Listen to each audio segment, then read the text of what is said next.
ठीक है, आरंभ कर देते हैं। आवाज़ आ रही है? कमेंट बॉक्स में।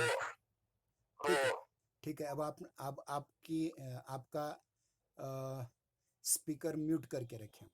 आवाज़ जो माइक है म्यूट करके रखें।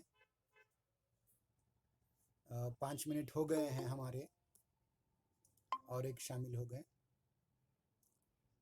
तो ठीक है, आरंभ करते हैं।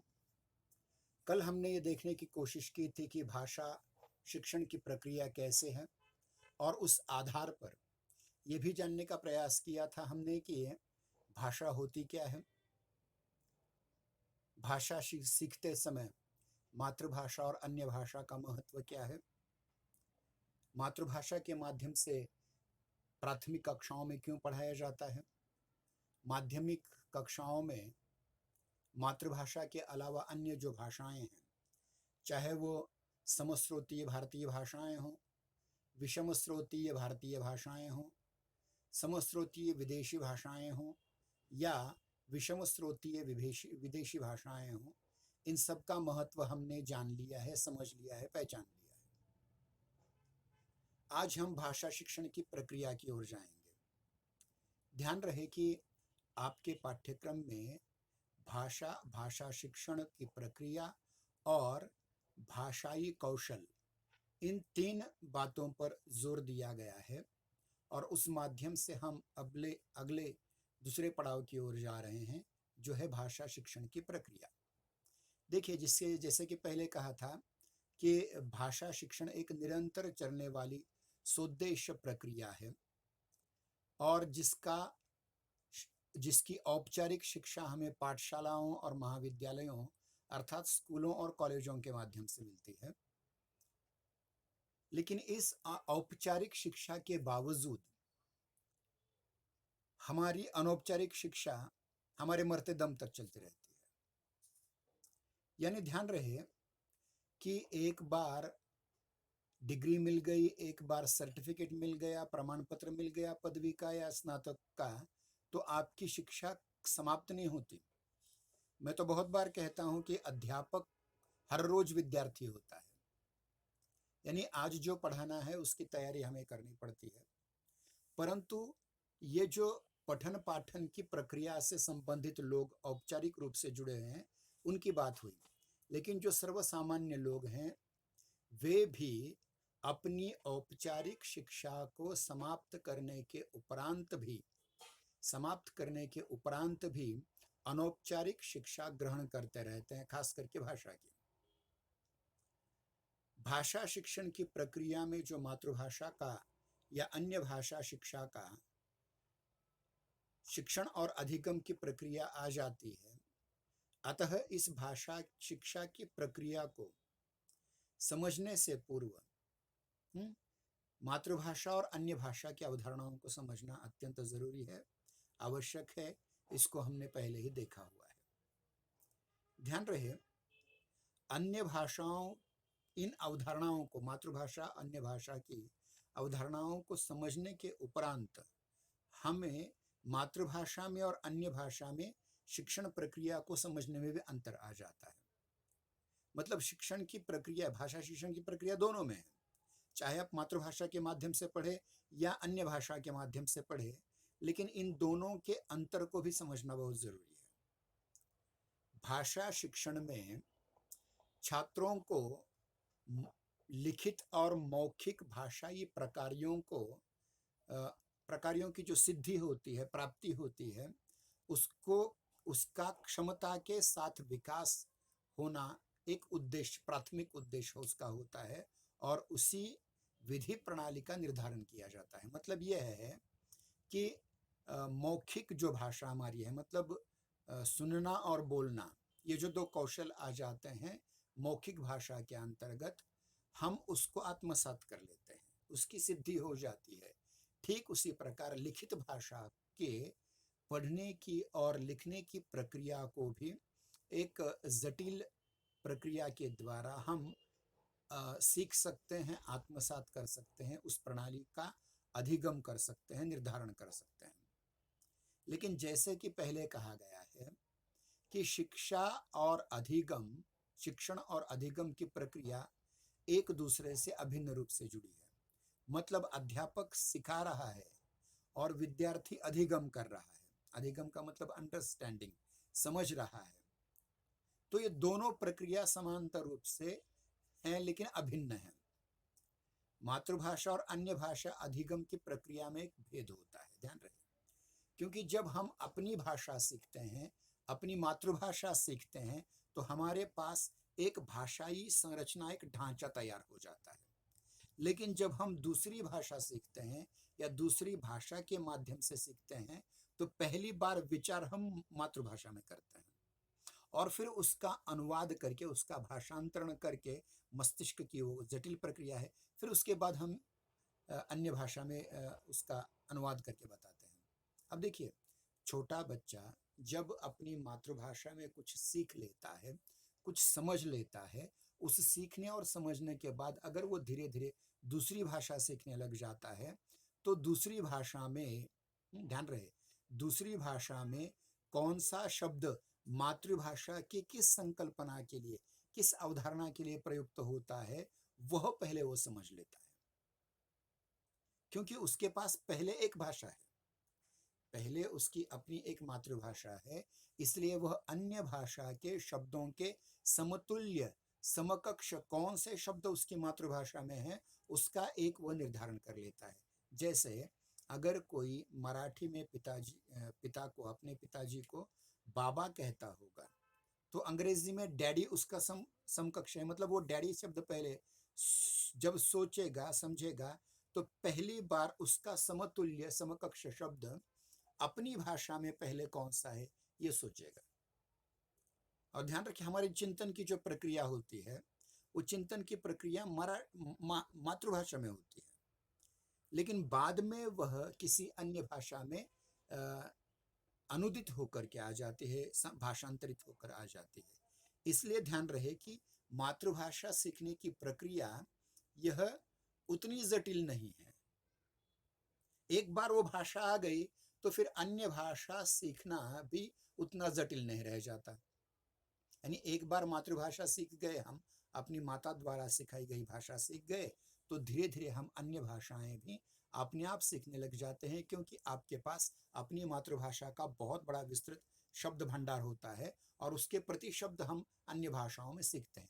समझिए, मुझे भूख लगी है, ये वाक्य मराठी में है, मला भूक लागलेली आहे, मला भूख लागलेली आहे।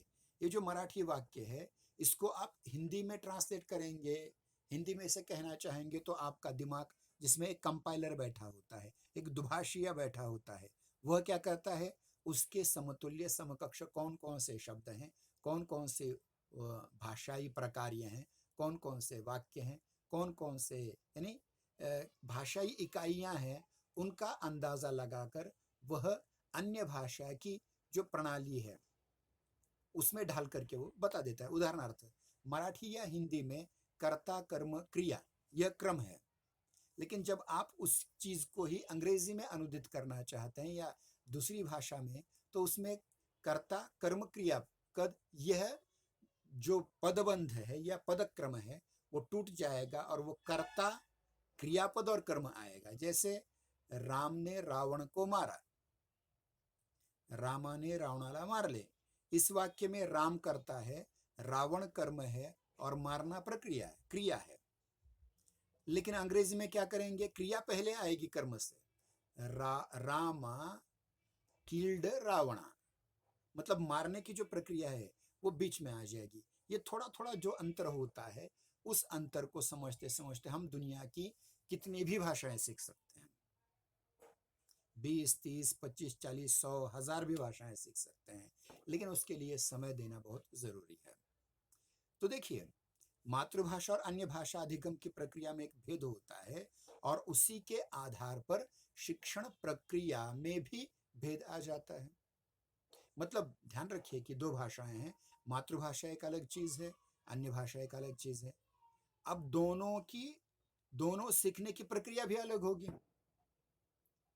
शिक्षण विधियों में प्रमुख विधियां, यानी आप जो सीखते हैं, भाषाएं सीखते हैं या भाषा के माध्यम से कोई भी अन्य शास्त्र सीखते हैं, कोई भी अन्य विषय सीखते हैं, तो उसमें कौन कौन सी विधि आती हैं, प्रत्यक्ष शिक्षण, मतलब आप अध्यापक की तासिका में आ जाते हैं तो वहाँ प्रत्यक्ष वो ब्लैक बोर्ड पर चॉकपीस से या कृष्ण फलक पर सुधाखंड से कुछ लिख करके प्रत्यक्ष रूप में आपको समझा सकता है। अब इस समय हम अप्रत्यक्ष हैं, आप कहाँ बैठे हैं मुझे पता नहीं, मैं कहाँ बैठा हूँ आपको पता नहीं, लेकिन इस मोबाइल के माध्यम से, गूगल मीट के माध्यम से अप्रत्यक्ष रीति से हम एक दूसरे के सामने आ गए हैं। ये अर्ध प्रत्यक्ष भी हो सकता है, आभासी भी हो सकता है। तो यह प्रत्यक्ष विधि एक होती है।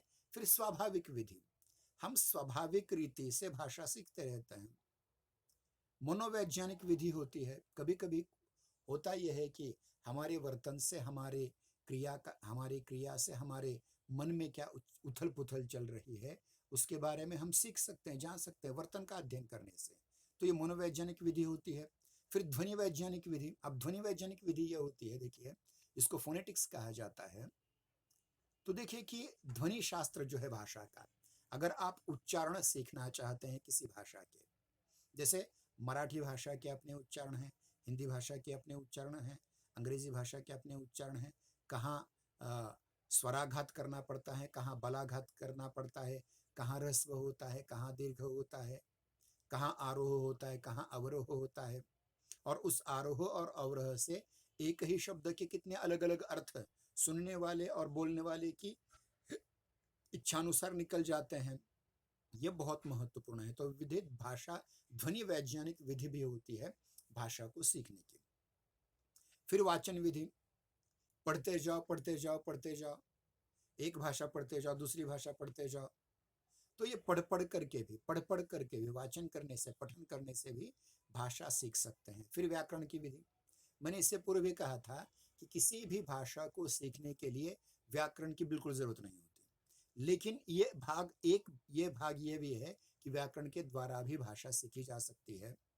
मतलब नाम, जिसको हिंदी में संज्ञा कहते हैं, संज्ञा, सर्वनाम, क्रिया विशेषण है, क्रिया विशेषण है।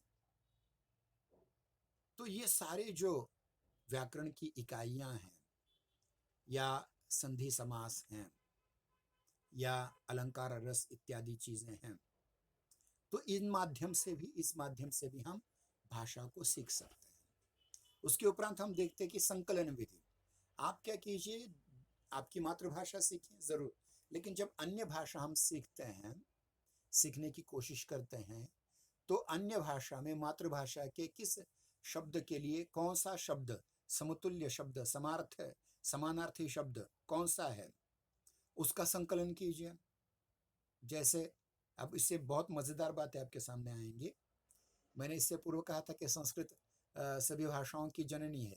अगर माता, संस्कृत का मातृ या माता शब्द हमारे सामने आ जाता है, तो उसमें दुनिया की किस किस भाषा में कौन कौन से शब्द हैं उसको भी ढूंढने का प्रयास करें। संस्कृत में और संस्कृत तत्सम भाषाओं में, भारतीय भाषाओं में माता को माता कहा जाता है, कुछ भाषाओं में आई कहा जाता है, माई कहा जाता है। तो अन्य भाषाओं में क्या है देखिए, उर्दू में अम्मा कहा जाता है, अंग्रेजी में मदर कहा जाता है, अन्य भाषाओं में मादर कहा जाता है। तो ये सारे समतुल्य शब्द हैं, समानार्थी शब्द हैं।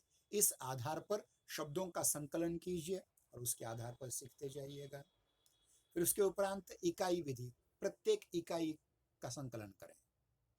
यानी ये हिंदी की संज्ञाएं हैं, ये मराठी की संज्ञाएं हैं, ये संस्कृत की संज्ञाएं हैं, ये अंग्रेजी की संज्ञाएं हैं, ये ग्रीक लैटिन की संज्ञाएं हैं, कन्नड़ तमिल की संज्ञाएं हैं। ऐसा एक एक इकाई का संकलन करें, एक एक इकाई पर आधारित करें। फिर भाषा नियंत्रण विधि, भाषा पर नियंत्रण लाने की, अधिकार प्राप्ति की कोशिश करें। देखिए कोई भी एक वक्ता, उदाहरण के रूप में हम अटल बिहारी वाजपेयी जी का उदाहरण लें या प्रमोद महाजन जी का उदाहरण लें, इनकी हिंदी पर बहुत अच्छी पकड़ है। वैसे अंग्रेजी पर भी है, लेकिन हिंदी पर बहुत अच्छी पकड़ है। इसका कारण यह है कि उन्होंने उस भाषा पर नियंत्रण कर लिया है। उस भाषा के जितने भी प्रयोग हैं, जितने भी छोटे छोटे प्रयोग हैं और बड़े से बड़े प्रयोग हैं, उन सब पर अधिकार कर लिया है। और उसी प्रकार हम दूसरी भाषा जब सीखने लग जाते हैं, तो वैसा ही उस भाषा पर भी अधिकार कर सकते हैं। अर्थात जो मराठी मातृभाषा के रूप में सीखता है, वह राष्ट्रभाषा के रूप में हिंदी को सीखता है, अंतर्राष्ट्रीय भाषा के रूप में अंग्रेजी को सीखता है, तो उसका उस भाषा पर नियंत्रण आ जाता है। अब समझिए थोड़ी देर के लिए कि अटल बिहारी वाजपेयी जी ने संयुक्त राष्ट्र संघ के अधिवेशन में 1971-70 के पहली बार हिंदी में भाषण दिया।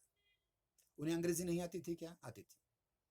क्यों किया? उसके पीछे क्या उद्देश्य है वो भी ध्यान में रखें कि अपनी मातृभाषा में, अपनी राष्ट्रभाषा में हम जितना सहज होते हैं उतना अन्य भाषा में सहज नहीं होते।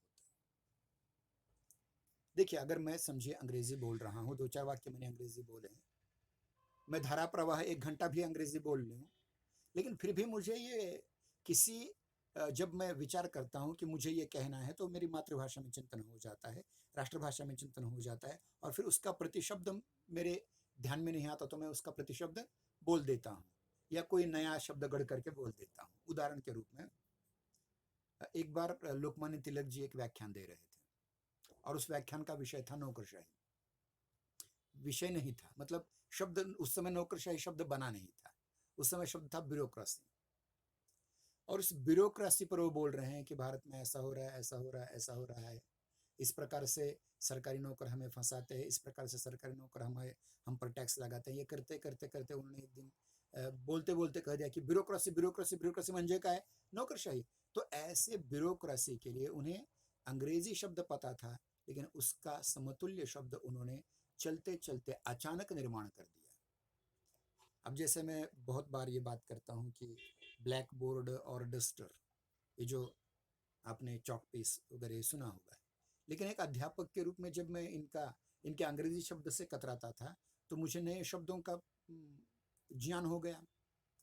हमने ब्लैक बोर्ड के लिए कृष्ण फलक बहुत जैसा का वैसा अनुदित करके रूप बना दिया, चॉक पीस के लिए सुधाखंड शब्द का प्रयोग किया और प्रोक्शन शब्द डस्टर के लिए दे दिया। तो इस प्रकार के शब्द आ जाते हैं। तो ये होता क्या है कि भाषा का नियंत्रण इसमें आ जाता है। फिर उसके बाद भाषा सीखने में अनुकरण की विधि है। अनुकरण के द्वारा भाषा सीखी जा सकती है। जैसे मैंने पहले कहा था कि माँ हमें बचपन में किसी एक नाते को समझाने के लिए, किसी एक रिश्ते को समझाने के लिए एक शब्द को पुनरावृत्त करती है। जैसे माँ, माँ, माँ एक शब्द है, माँ एक शब्द है, उसकी पुनरावृत्ति करके मामा एक अन्य शब्द बन जाता है। बा एक शब्द है, उसकी पुनरावृत्ति करते करते बा बाबा से बाबा बन जाता है। चा एक शब्द है, उसका अनेक बार पुनरावर्तन करने से चा चा चा चा चा चा चा से चाचा शब्द बन जाता है। इसी प्रकार से अनुकरण करते हुए, सुनते हुए, दूसरों को सुन करके उच्चारण करते हुए भाषा सीखी जा सकती है। अभ्यास सिद्धांत विधि भी एक महत्वपूर्ण है। अगर आप किसी एक चीज का बार बार अभ्यास करते हैं, ध्यान रहे इससे पहले भी मैंने ये कहा था कि अभ्यास यह शब्द संस्कृत का है जिसका अध्ययन होता है फिर से एक चीज को करना, एक ही क्रिया को बार बार करना, अभ्यास। इसको अंग्रेजी में प्रैक्टिस कहा जाता है, लेकिन मराठी में अभ्यास का अर्थ अध्ययन किया जाता है, वो गलत है। तो अभ्यास एक ही शब्द का बार बार उच्चारण करने से, एक ही वाक्य का बार बार उच्चारण करने से, अभ्यास के सिद्धांत द्वारा जो भाषा सीखने की विधि है ये भी महत्वपूर्ण है। फिर सजातीय विधि, आप सजातीय भाषाओं को पढ़ने की कोशिश कीजिए, फिर विजातीय भाषाएं अपने आप पढ़ जाएंगे। पहले सजातीय भाषाएं सीखें, फिर उसके बाद द्विभाषीय विधि। आप एक ही कंटेंट को या एक ही सामग्री को एक समय 2 भाषाओं के माध्यम से पढ़ सकते हैं। ध्यान रहे, उदाहरण मैं देना चाहूँगा आपको कि हमारे प्रधानमंत्री नरेंद्र मोदी जी मन की बात कहते हैं। अब मन की बात उनकी हिंदी की सभी को समझ में आती है ये पता नहीं, क्योंकि हिंदी जानने वाले लोग महाराष्ट्र में कम हैं। जानते बहुत सारे हैं लेकिन एक आध को समझ में नहीं आता, तो उसका अनुवाद दूसरी भाषा में, मराठी भाषा में थोड़ी देर बाद फिर प्रक्षेपित किया जाता है। मतलब जो बातें आपको हिंदी में समझ में नहीं आई, आप अपनी मातृभाषा मराठी में सुन सकते हैं, समझ सकते हैं। कभी कभी अंग्रेजी अनुवाद भी किया जाता है। बहुत सारे सरकारी कार्यालयों में, ध्यान रहे, बहुत सारे सरकारी कार्यालयों में पत्र द्विभाषीय होते हैं, मराठी हिंदी या मराठी अंग्रेजी या मराठी हिंदी में, अंग्रेजी हिंदी में होते हैं। यदि आपको मराठी में कोई शब्द कठिन लगा पढ़ते समय तो उस पत्र के उस शब्द को आप अंग्रेजी में समझ सकते हैं या हिंदी में समझ सकते हैं। द्विभाषी, अगर आप बैंक में जाते हैं, आपको जो चेक दिया जाता है उस पर भी द्विभाषी है, अंग्रेजी, मराठी या हिंदी है। कभी कभी तीनों भाषाओं में होता है। तो दो भाषाएं साथ साथ अगर पढ़ें, मतलब एक भाषा में से अगर कोई संकल्पना समझ में नहीं आती तो हम दूसरी भाषा से उस संकल्पना, उस अवधारणा को समझ सकते हैं। तो ये बहुत जरूरी चीजें हैं, इसको भी हम समझने का प्रयास करें। फिर अनुवाद विधि। अनुवाद का अर्थ होता है ट्रांसलेशन, भाषांतरण। अब समझिए मुझे बंगाली उपन्यास पढ़ने हैं, लेकिन बंगाली उपन्यास, मुझे बंगाली भाषा नहीं आती, न पढ़ने आती है न समझ सकती है, इसलिए मैं उस बंगाली उपन्यास का हिंदी अनुवाद कहीं हुआ है क्या देखूंगा और उस अनुवाद विधि से मैं बंगाली भाषा सीख सकता हूं। एक अन्य महत्वपूर्ण बात कि अंग्रेजी में देखिए, रूस के एक बहुत बड़े उपन्यासकार है लियो टॉल्स्टॉय नाम के, और लियो टॉल्स्टॉय जी ने रूसी भाषा में एक उपन्यास लिखा था। उसका अंग्रेजी अनुवाद जब तक नहीं हुआ तब तक ये पता नहीं था कि लियो टॉल्स्टॉय नाम का कोई उपन्यासकार भी है। लेकिन जब उसका अनुवाद अंग्रेजी में हुआ, वॉर एंड पीस नाम से, फिर उसका अंग्रेजी का हिंदी में अनुवाद हुआ, युद्ध और शांति नाम से, और मुझे यहाँ बैठ करके रशिया का दूसरी किसी भाषा में बोलने वाला व्यक्ति, किसी दूसरी भाषा में लिखने वाला व्यक्ति, उसके विचार, उसकी संकल्पनाएं सारी मुझे मेरी भाषा में समझ में आ रही हैं। मतलब ध्यान रखिए कि अनुवाद वह सोपान है, या अनुवाद वह खिड़की है जिसके माध्यम से आप पूरी दुनिया को देख सकते हैं। इसलिए ये विधि भी महत्वपूर्ण है। और अंतिम विधि है व्याकरण अनुवाद विधि। मतलब एक साथ व्याकरण भी पढ़ो और एक साथ अनुवाद भी पढ़ो, मतलब व्याकरण के साथ साथ अनुवाद, अनुवाद के साथ साथ व्याकरण। इस प्रकार की विधि का प्रयोग किया तो भी आप नई भाषाएं सीखने में अत्यंत अच्छी रीति से संलग्न हो सकते हैं, सफल हो सकते हैं।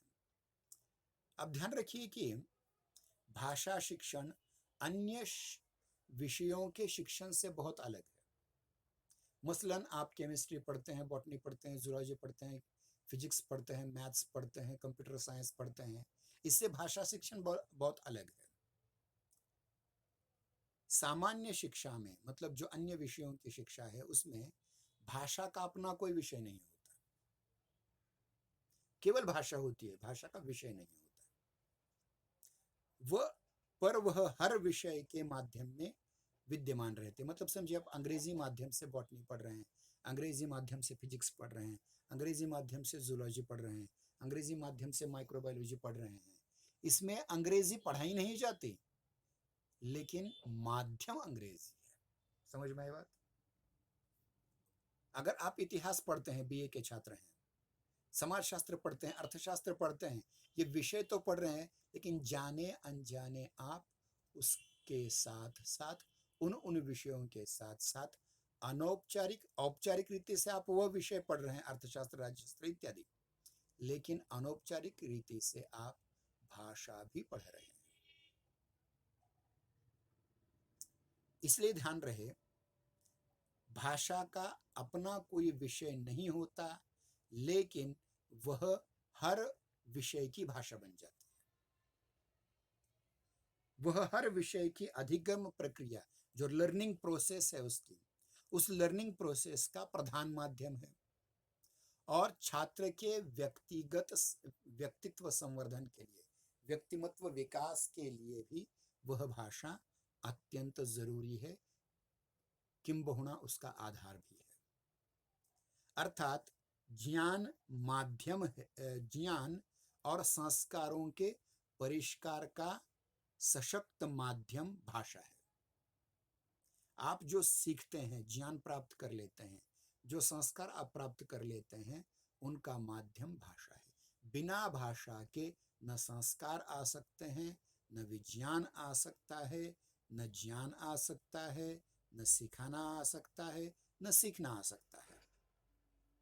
इस रूप में भाषा शिक्षण प्रक्रिया सामान्य शिक्षण प्रक्रिया से अलग विशिष्ट प्रक्रिया है।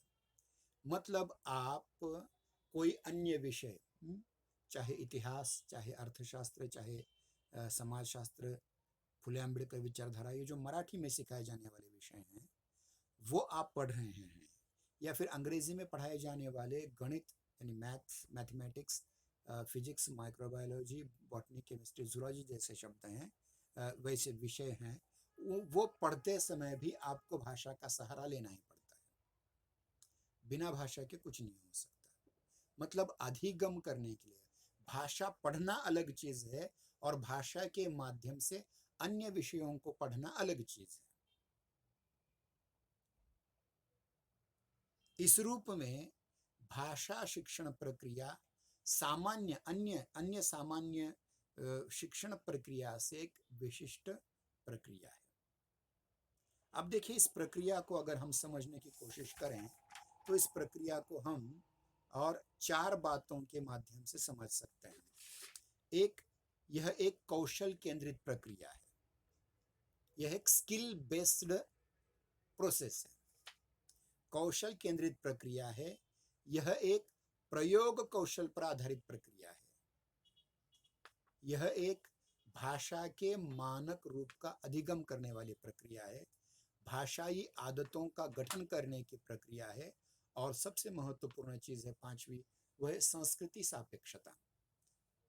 इसको हम डिटेल में देखने का प्रयास करेंगे। अगर आप भाषा सीखना चाहते हैं तो सबसे पहले कुछ कुशलताओं को केंद्र में रखना पड़ेगा। उन कुशलताओं को केंद्रित करके उसके आधार पर पढ़ना पड़ेगा। देखिए, ज्ञानात्मक विषय जितने भी हैं उसका अध्ययन अध्यापन अर्थात टीचिंग एंड लर्निंग विषय वस्तु एवं तथ्य पर केंद्रित होते हैं, लेकिन भाषा शिक्षण एवं अधिगम प्रक्रिया, भाषा शिक्षण एवं अधिगम प्रक्रिया अर्थात लर्निंग प्रोसेस जो है वह कौशल केंद्रित होती है। ध्यान रहे, बाकी के सारे विषय क्या हैं? ज्ञान पर आधारित हैं, लेकिन भाषा विषय सीखना यह कौशल पर आधारित होता है। भाषा शिक्षण में भाषाई व्यवहार महत्वपूर्ण है। भाषाई व्यवहार जिसकी कुशलता उत्पन्न करने के लिए भाषा के उच्चारित और लिखित रूप में 4 कौशल लाते हैं। अगर वह भाषा श्राव्य भाषा है, सुनाई दे सकती भाषा है या बोली जा सकती भाषा है, तो उसके साथ श्रवण और संभाषण ये 2 स्किल जुड़ जाते हैं, ये 2 कौशल जुड़ जाते हैं। लेकिन अगर यह लिखित भाषा है तो उसके साथ वाचन और लेखन ये 2 कौशल जोड़े जा सकते हैं। मतलब अलिखित भाषा के लिए सुनना और कहना, और लिखित भाषा के लिए पढ़ना और लिखना, ये 4 महत्वपूर्ण स्किल्स या कौशल यहाँ हमें दिखाई देते हैं। अब देखिए कि दूसरी बात यहाँ है कि प्रयोग कौशल पर आधारित प्रक्रिया, ये क्या होती है? ध्यान रहे, भाषा शिक्षण छात्रों के वास्तविक भाषा प्रयोग पर आधारित होता है। मतलब भाषा का शिक्षण जो है, आप समझिए कि किसी आदिवासी प्रदेश से कोई आदिवासी छात्र हमारे पास पढ़ने आया, तो उस पर जो उसकी आदिवासी भाषा की छाप होती है, उस आदिवासी भाषा की छाप को मिटाने में अनेक वर्ष लग जाते हैं। इसलिए उच्चरित रूप, भाषा का जो उच्चरित रूप होता है उसको सीखना बहुत जरूरी है। जैसे अब देखिए, मैंने कल भी कहा था कि एक शब्द है ज्ञान, मैं बार बार जिसका उच्चारण कर रहा हूँ, ज्ञान विज्ञान का। तो आप में से जितने मराठी भाषी होंगे वो कहेंगे कि ये गलत उच्चारण हो रहा है, इसका उच्चारण ज्ञान होना चाहिए। या हिंदी भाषी, उर्दू भाषी जो होगा वो कहेगा कि इसका उच्चारण ज्ञान होना चाहिए। लेकिन मैं कह रहा हूँ कि अध्यापक के रूप में इसका उच्चारण न ज्ञान है न ज्ञान है, इसका उच्चारण सही उच्चारण ज्ञान है। और ये कौन कह रहा है? मैं नहीं कह रहा हूँ। संस्कृत व्याकरण के सबसे बड़े आचार्य पाणिनि ने ज्ञ शब्द, ज्ञ इस अक्षर की व्युत्पत्ति कराते समय कहा था जयोर्जह, ज य य, इन 3 अक्षरों से मिलकर के ज्यों होता है। तो ये जो सीखने की प्रक्रिया है उसको भी समझना आपको जरूरी है, जो कुशलता, उच्चारण की कुशलता आ जाती है। ध्यान रहे, बड़े बड़े वक्ताओं के भाषण अगर आप सुनते हैं मन लगा करके, तो उनकी शैली जो होती है, जिसको मराठी में ढब कहा जाता है, जैसे अटल बिहारी वाजपेयी बार बार इस प्रकार से करते थे और बोलते कम थे, और दो शब्दों, दो वाक्यों में का उनका जो गैप था वो बहुत ज्यादा था। अब हम जैसे वेग से बोलने वाले लोग तो अटल जी के भाषण के गैप में हमारा एक भाषण हो जाता है, ऐसा नहीं है। इसलिए ध्यान रखिए, आपको क्या करना है कि भाषा शिक्षण एक कुछ प्रयोग करो। देखिए, एक अक्षर है, इस अक्षर का उच्चारण कोई नहीं कर पा रहा है, तो आप करके देखो।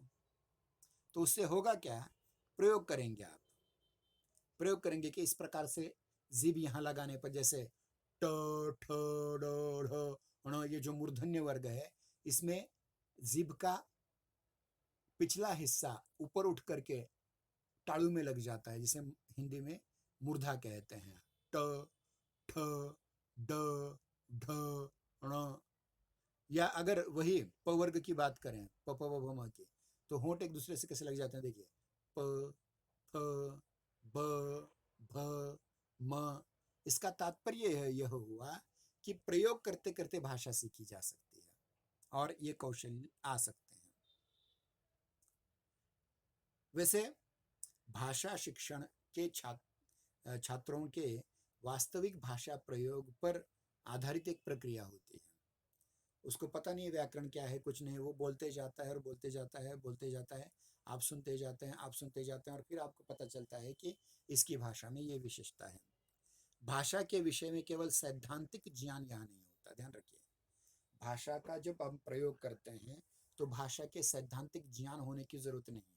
आपको ये बताने की जरूरत नहीं है कि अगर आप हिंदी ठीक ढंग से पढ़ रहे हैं तो आपको ये बताने की जरूरत नहीं है कि हिंदी संस्कृत से निकली है। इस तथ्य को बताने की जरूरत नहीं, या अंग्रेजी संस्कृत से निकली है, इस तथ्य को बताने की जरूरत नहीं है। वो अपने आप समझ जाते हैं। उसमें भाषा को पढ़ना बहुत जरूरी नहीं है। मैं बार बार कह रहा हूं कि भाषा का ज्ञान होना अलग चीज है और दैनंदिन जीवन में भाषा का प्रयोग करना अलग चीज है। भाषा शिक्षण में भाषाई व्यवहार की कुशलता उत्पन्न करने के लिए भाषा के उच्चरित तथा लिखित रूप में श्रवण, भाषण, वाचन और लेखन के कौशल्यों का विकास किया जा सकता है। क्या करना है, ध्यान रहे, जो भाषा शिक्षा में भाषाई व्यवहार की कुशलता है, उस भाषाई व्यवहार की कुशलता को हम 4 शीर्षकों के अंतर्गत ले लेते हैं।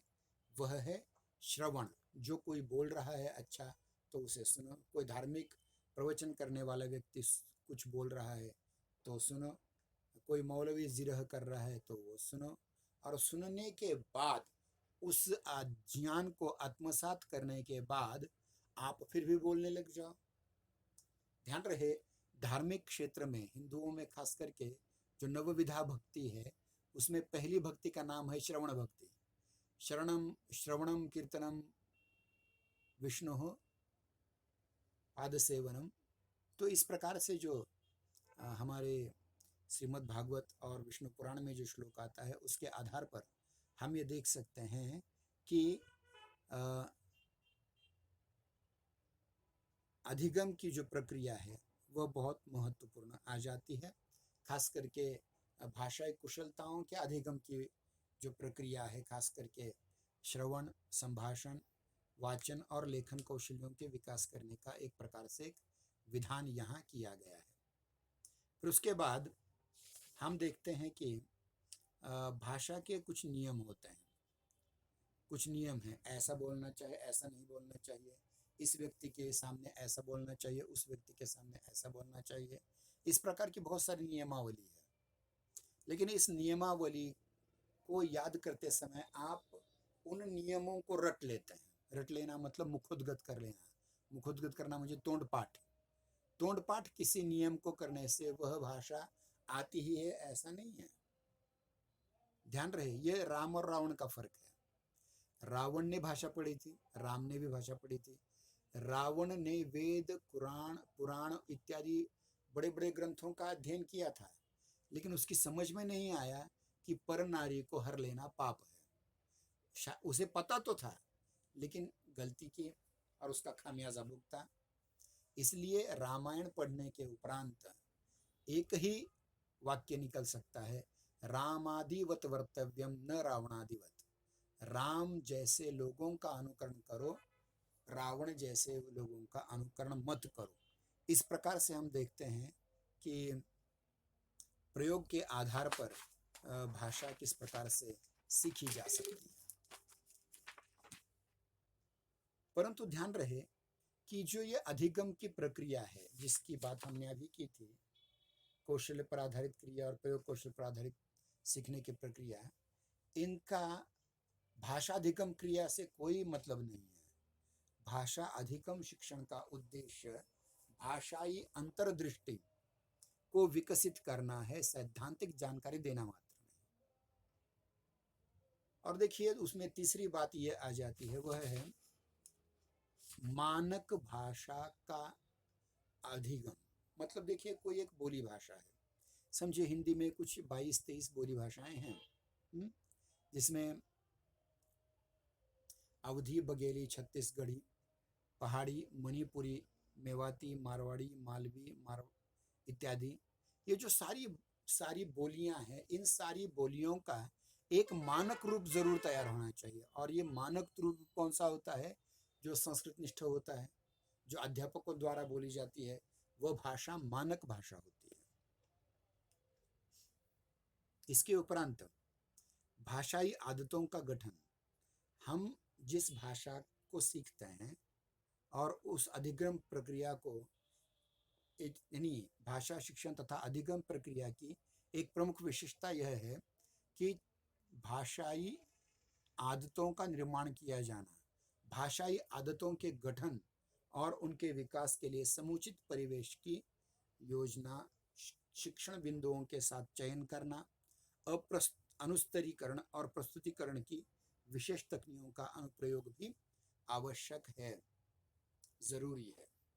मतलब देखिए कि अगर आप अपनी भाषाई आदतों को बदलना चाहते हैं, तो आपसे अच्छी जो भाषा बोलता हो उसके पास बैठ करके आप उस भाषा को सीख सकते हैं। और अंतिम 5वां बिंदु यहाँ आता है, वह है संस्कृति सापेक्षता। देखिए भाषा और संस्कृति दोनों एक दूसरे से जुड़े हुए हैं, इसलिए कहा जाता है भारत की भाषा संस्कृत भारतीय संस्कृति का मूल उद्गम है। उसी प्रकार से भाषा और संस्कृति में गहन संबंध होता है। संस्कृति भाषा का केंद्रीय तंतु होता है, संस्कृति भाषा का केंद्रीय तंतु होता है, और बालक मातृभाषा के अधिगम में भाषाई संस्कृति को सहज और स्वाभाविक रूप में ग्रहण करता है। उस पर थोपा नहीं जा सकता, सहज रूप से ग्रहण किया जाता है। परंतु द्वितीय या अन्य भाषा के सीखने में ऐसा नहीं है। द्वितीय या अन्य भाषा में उसे भाषाई संस्कृति सप्रयास सीखनी सिखानी होती है। ध्यान रहे, सप्रयास, प्रयास करके। जैसे कुछ दिन पहले उत्तर भारत में एक त्योहार मनाया गया जिसमें पति के उज्जवल आयुष्य के लिए पत्नी उपवास करती है, करवा चौथ। अब करवा चौथ हिंदू दक्षिण भारत में नहीं है, महाराष्ट्र में पोड़ा है, अन्य राज्यों में नहीं। अन्य राज्यों में, तमिल जैसे राज्यों में या केरल जैसे राज्यों में उसे पोंगल कहा जाता है। इसका मतलब यह है कि संस्कृति अपनी शब्दावली लिए रहती है और वह हर भाषा में प्रयुक्त होती है। अगर सांस्कृतिक सापेक्षता का अध्ययन आपने नहीं किया ठीक ढंग से, तो आपको इस बात का पता चल जाएगा कि भाषा संस्कृति का जो उद्गम स्रोत होती है वह ठीक ढंग से पचा नहीं पाती, आ नहीं पाती। इसलिए समय समाप्त हो रहा है, इसलिए आज हम यहीं रुकते हैं। इसकी YouTube लिंक थोड़ी देर में डाल दी जाएगी, कल फिर से उपस्थित हो जाएंगे।